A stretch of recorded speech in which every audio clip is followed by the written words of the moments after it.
Você está distorcendo o que o presidente disse. Uma pergunta sobre a Venezuela. Existe alguma reunião prevista para esta semana sobre a Venezuela? E outra, uma dúvida sobre este fim de semana, porque o presidente foi questionado sobre a prisão do ex-presidente brasileiro e mencionou que conversou com esse senhor. Ele falou com Bolsonaro no dia anterior à prisão? A Casa Branca apoia a investigação do Departamento de Guerra sobre o senador Mark Kelly, e eu acho que o o senador Mark Kelly estava realmente tentando fazer era intimidar os 1.300.000 militares da ativa que atualmente servem nas Forças Armadas dos Estados Unidos com aquele vídeo que ele e seus colegas democratas divulgaram. O senador Mark Kelly sabe muito bem, conhece bem as regras do Exército e o respeito que se deve ter pela cadeia de comando, e que todas as ordens legais são presumidas como legítimas pelos nossos militares. Não se pode ter um exército funcional se houver desordem e caos nas fileiras, e foi exatamente isso que esses membros democratas estavam incentivando. É muito claro. E nenhum deles, desde que foram pressionados pela mídia, e reconheço o mérito de vocês por isso, consegue apontar uma única ordem ilegal emitida por esta administração, porque ela não existe. Eles sabiam o que estavam fazendo neste vídeo, e o senador Mark Kelly e todos os outros devem ser responsabilizados por isso. Agora sobre a Ucrânia, o presidente Zelensky virá aos Estados Unidos esta semana. Há alguns pontos que você mencionou na Fox News. Existem alguns pontos que exigem muito dinheiro. Sim. Portanto, não há planos neste momento. Como vocês sabem, as coisas podem mudar muito rapidamente por aqui, então manteremos todos informados, mas não há nenhuma reunião agendada, pelo menos por enquanto. Quanto à situação atual, conversei longamente com o secretário Rubio. Eu também falei com o presidente. Todos aqui se sentem otimistas em relação ao que aconteceu ontem em Genebra. O secretário Rubio, o enviado especial Wittkopf, toda a equipe realmente trabalhou nos pontos daquele plano de paz de 28 pontos que os Estados Unidos elaboraram com contribuições de ambos os lados, os russos e os ucranianos, e, no final das contas, a grande maioria desses pontos foi acordada. Os ucranianos trabalharam conosco na redação do texto e vocês ouviram isso diretamente da delegação deles ontem. Portanto, sentimos que estamos em uma situação muito favorável. Claro, precisamos garantir que todos esses pontos sejam acordados e depois, obviamente, teremos que garantir que a outra parte nesta guerra, os russos, também concordem com eles. Mas eu acho que o presidente merece muito reconhecimento pela quantidade de energia e esforço que ele dedicou para tentar levar esses dois lados ao fim desta guerra. Ele quer que essa matança pare. Quanto a prazos, ele quer que isso termine o mais rápido possível. Caroline, o presidente está mais determinado para ir atrás de Tish James e James Comey. Vá frente. O presidente está mais determinado a perseguir Tish James e James Comey? Com licença, estou respondendo a uma pergunta de... Você se virou, ele olhou para mim e disse, desculpe. Eu me virei e olhei para você porque você estava gritando. Vou responder a uma pergunta do seu colega. Obrigado. Ok? Vá em frente. Quais são exatamente os pontos de discordância nos quais eles ainda estão trabalhando? Não quero entrar em detalhes sobre as conversas técnicas acontecendo agora, mas são poucas e estamos confiantes de que vamos resolvê-las. O presidente pressionará Putin ou Zelensky se isso não funcionar? O presidente tem exercido muita pressão sobre ambos os líderes durante todo esse tempo. Temos estado em conversações com ambos os lados.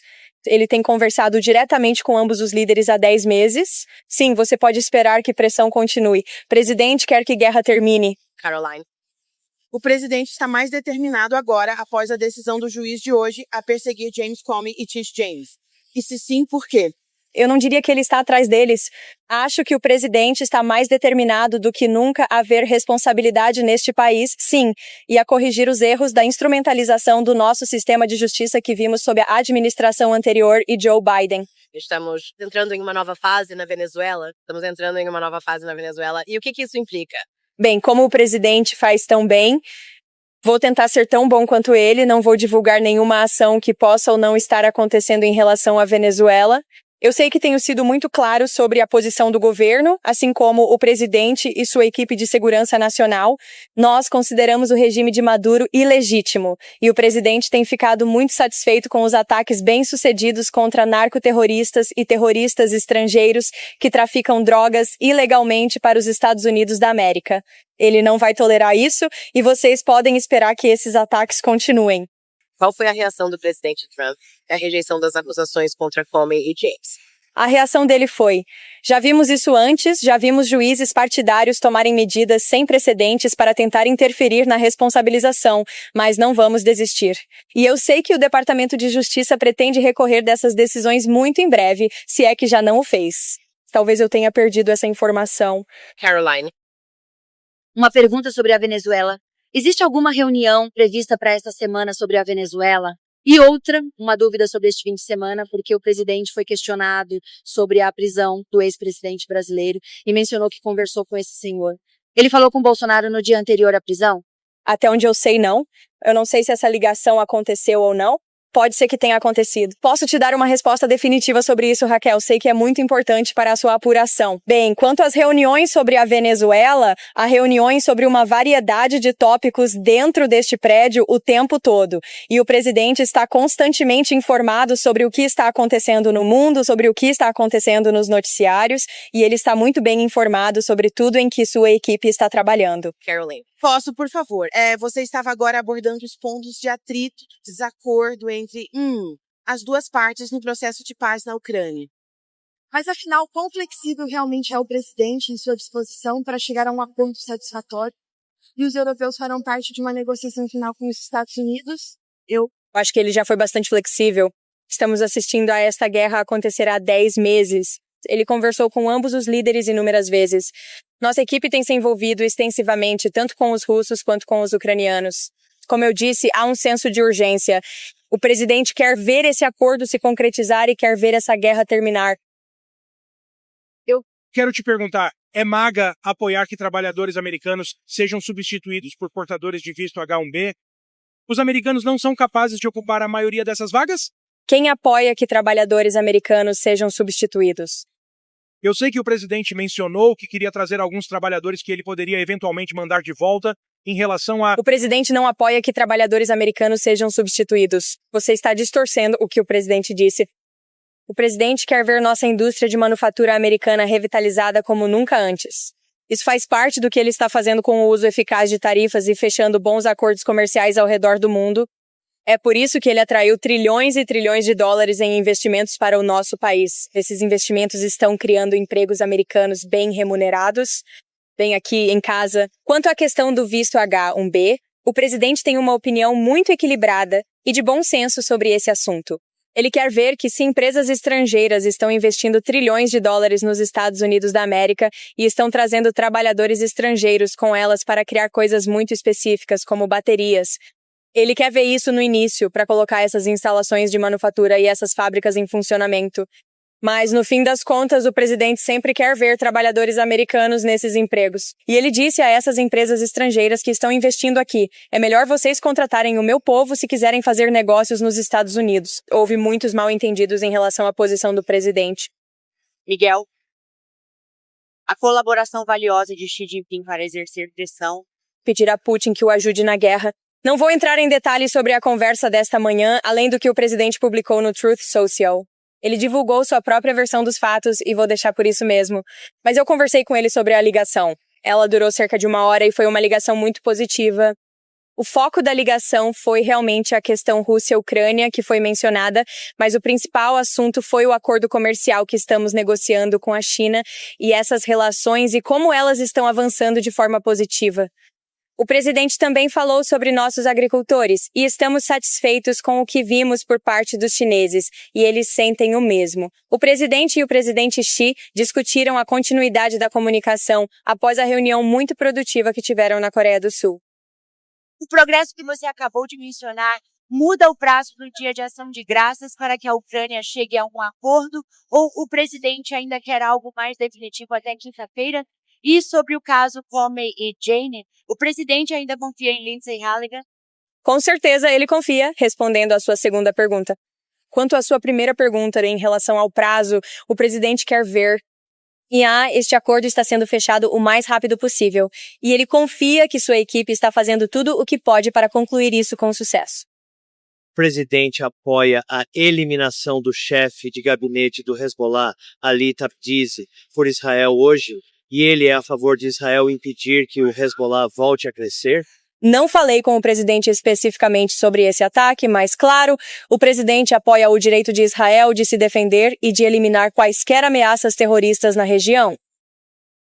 Jake? Caroline, se o presidente anunciar o custo da saúde, isso incluirá a suspensão dos subsídios do programa Aon Health? Sei que você também tem feito muitas reportagens sobre isso, Jake, nos últimos dias.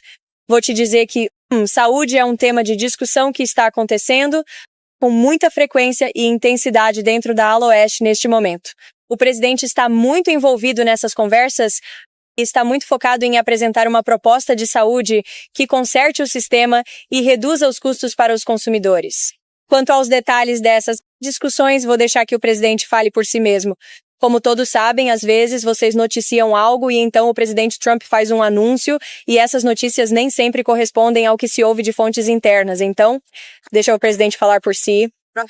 Claro, pode falar, Karen. Ele ligou para o presidente Trump e disse que ainda acredita um fascista e um déspota depois de terem tido uma reunião tão proveitosa. Algum comentário da Casa Branca sobre isso? Acho que falar é fácil. E acredito que o presidente vai julgar Memnuni pelas ações que ele tomar em Nova York. A reunião foi positiva, como vocês ouviram do presidente na semana passada, e o fato de o presidente estar disposto a se encontrar com alguém que disse isso sobre ele, mostra que ele realmente quer ser presidente para todos os americanos, independentemente de onde vivam ou quem seja seu líder. Ele quer o melhor para Nova York, ele ama Nova York, ele ajudou a construir o horizonte da cidade. Ele passou a vida inteira lá, e por isso, ele realmente quer ver Nova York prosperar. E foi assim que aquela reunião aconteceu na semana passada. Caroline? John? Muito obrigada, Carol. Alguns senadores republicanos criticam o plano de paz de 28 pontos, incluindo o senador Rounds, o senador Graham e o senador McConnell. O que você diria aos senadores que afirmam que isso é ceder demais à Rússia? E a Rússia fez alguma concessão em relação ao possível acordo de paz para pôr fim à guerra na Ucrânia? Eu indicaria a qualquer crítico às palavras dos ucranianos ontem, nas quais eles disseram que se sentem muito positivos em relação a este plano. Eles estiveram muito envolvidos, tiveram participação direta na redação deste plano e que estamos em comunicação e correspondência direta com eles. Alguma ideia? Deixe-me só concluir com isso.